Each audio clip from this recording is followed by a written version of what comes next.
Well, so the DI cell at NITI makes focused efforts to create an inclusive ecosystem to build a climate of respect and belongingness.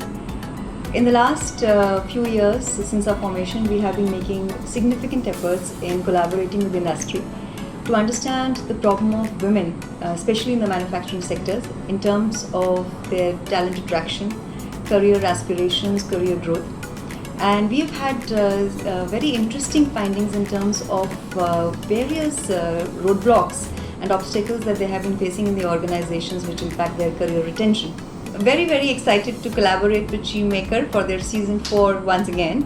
And this is an effort to again bridge the industry and academic gap and to have our significant conversations so that we can impact policy and practice.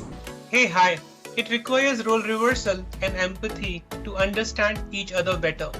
Try and be in someone's shoes and walk miles along. Being an androgyne, I am proud to be an ally. Are you an ally as well? Happy SheMaker.